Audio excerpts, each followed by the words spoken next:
Thank you very much for the opportunity to present my paper at this conference. Primo Levi was an important first-hand witness of one of the most terrifying events in human history in general, and Jewish people in particular, namely the Holocaust. His writings and testimonies contributed to the preservation of the destiny of a single man and of a collective in the time of war in the death camps, such as Auschwitz.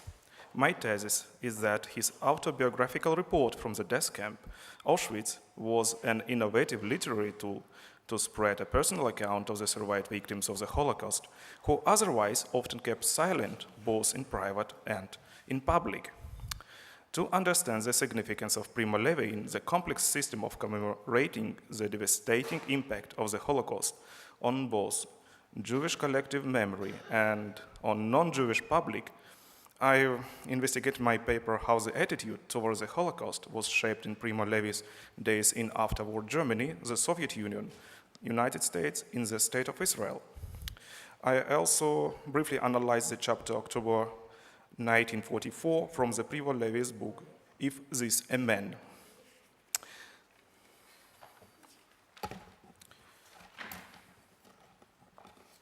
But I will go directly to the point of the presentation and skip a few parts.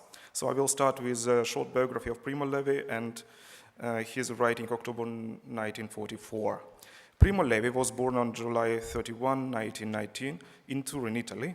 He died on April 11, 1987 in the same house where he was born. He is known as witness and survivor of the Holocaust. He described his personal experiences in Auschwitz in his books. The autobiographical account is that a man belongs to his earlier writings. Levi spent 11 months in the Auschwitz camp, where the Red Army liberated him. The concentration camp Auschwitz III, or Monowitz concentration camp, was a concentration camp/labor camp in the southern Poland occupied by Germany. It's situated about 60 kilometers west of Krakow. Primo Levi was employed as chemist by the Bunawerke laboratory and survived winter 1944-1945. He fell ill just a few days before the camp was liberated, and he was transferred to the camp hospital with rudimental medical care, but he managed to recover. Primo Levi's autobiographical account, Is This a Man?, was written in 1947 and became one of the earliest accounts on the Holocaust in general. Also described his time in Auschwitz, he traces down the tribal phenomenon of the merciless and deliberate dehumanization of the victims in the concentration camp. Levi also described his journey from the Auschwitz back home to Italy in the account The Truss in 1963, which chronologically followed If This a Man. Primo Levi returned home to Italy throughout Eastern and Central Europe, which was shaken by war. One might find here a great transit zone between a realm of death and future science fiction novels of Primo Levi.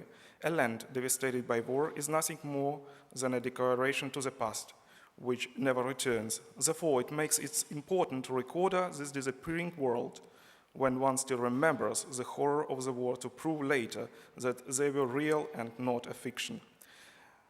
Science fiction of Primo Levi was no more fictional than his real stories. Reality of Primo Levi in Auschwitz knows no time. It goes by but brings no changes.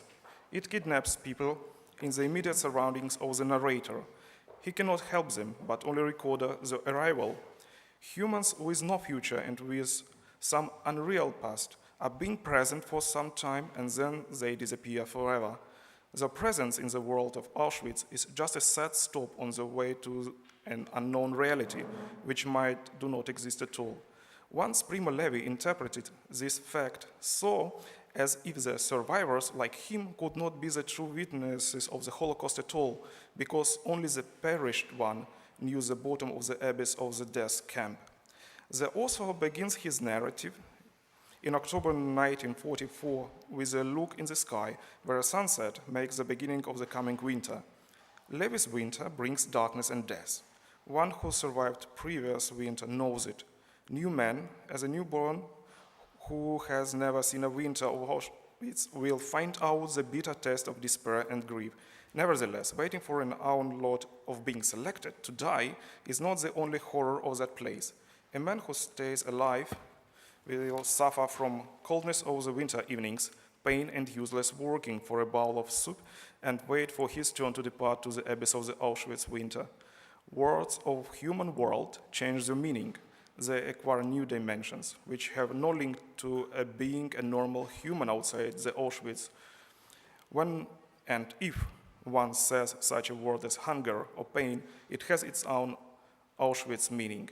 The world of Auschwitz has adopted a language of the common people from the outside, but it started turning old words into a new language with its own symbols.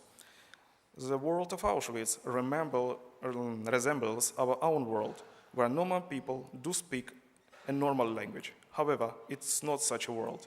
Its winter resembles winters everywhere in the realm of real, but it is not such a one. Freezing winter and this frost into the people's soil in Auschwitz. Human skin does not make a border between a person and an outer environment. Winter makes it obsolete, and it helps not against the winter of the Auschwitz.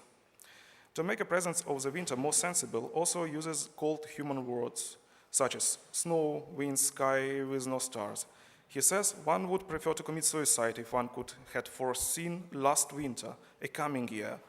Exactly after this prelude, narrator starts telling that a feeling of coming disaster was felt in the winter air of the death camp. A notorious selection time came. Selection might be a quintessence of the winter in the fantasy world in the parallel universe. A mysterious and random choice by almighty SS men would define the destiny of a single one in the camp, like a machine with no soul. A powerful ghost of authorities will arrive and took on people organizing in the fear, despair, and the darkness and coldness of the winter. Selectia creeps into the life of inhabitants as an innocent fake word from mixed Polish and Latin. Then one learns its meaning when one repeats it again and again. At last, it follows him like a ghost.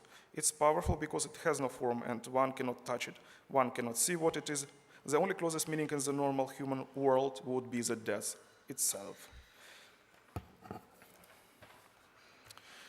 As in contrast to the monotonous eternity of the life between two winters, the selection itself takes only a few minutes. A destiny of people in the barrack and in the whole concentration camp is not a point in the story because from the very beginning, reader knows that selection will take place and some prisoners will die. Everyone is doomed in this camp. One cannot escape it, as if one was already dead. After selection, life goes on. Selected and unselected people have to live with the notion that selection was over this time. This is the most notorious idea of the novel, that people know their lot and they cannot escape it no matter what they would do. The dehumanization to things with no purpose is complete. This was one of the main goals of the Nazi regime, to turn people into these things with no souls. They want to decide about the life or death of the unnecessary people like the machines with no sign of human emotion and condolence. However, this was a personal truth of Primo Levy to survive in this parallel world of death and human degradation. He recorded how a human being tries to remain a human being. If the Nazis would measure their success in destroying one's will to live and to be a human and keeping their terrible activities in secret, they would be defeated by Primo Levy's intention to preserve his experience and make them known to the world outside of the camp. And now to the conclusion.